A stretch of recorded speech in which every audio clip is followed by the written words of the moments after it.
होलिकोत्सव दहनामध्ये अशा विकृतींचे दहन झालं पाहिजे आणि मस्साजोगचे सरपंच कैलासवासी संतोष देशमुख यांच्या हत्याकांडामध्ये सहभाग असलेले हे वाल्मिक कराड आणि त्यांची पूर्ण टीम या टीमलाही जाऊन दिलं पाहिजे।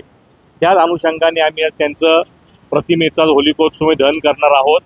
या दहनाबरोबर आम्ही महाराष्ट्राच्या जनतेच्या वतीने भारतीय मराठा महासंघाच्या वतीने ठाणे जिल्ह्याच्या ठाणे शहराच्या वतीने सरकारी वकील आदरणीय उज्ज्वल निकम साहेब यांना विनंती करण्यात येते की पुढच्या 2026च्या होळीच्या अगोदर अशा नीच प्रवृत्तीला मरेपर्यंत फासावर लटकवण्याची काळाची गरज आहे आणि यांना सगळ्यांना फाशी शिक्षा झालीच पाहिजे ही आमची मागणी असणार आहे। आणि ज्या दिवशी यांना फाशी शिक्षा होईल त्या दिवशी खऱ्या अर्थाने कैलासवासी संतोष देशमुखांना श्रद्धांजली अर्पण होईल ही आमच्या वतीने ही मागणी।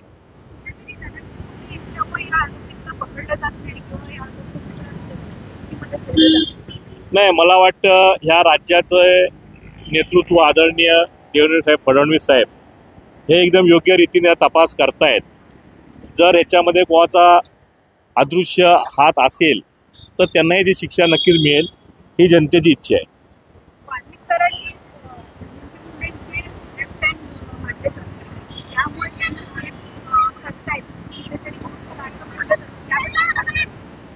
देशभर गाजलेली हत्याकांड 135 कोटी जनता असलेल्या आपल्या जनतेचे देशाचे नागरिक यांना सगळ्यांना आता वाल्मिक कराड किती नीच आणि क्रूर आहे हे माहिती असल्यामुळे मला वाटत नाही कुठला राजकीय नेता वाल्मिक कराडच्या पाठीशी उभा राहील।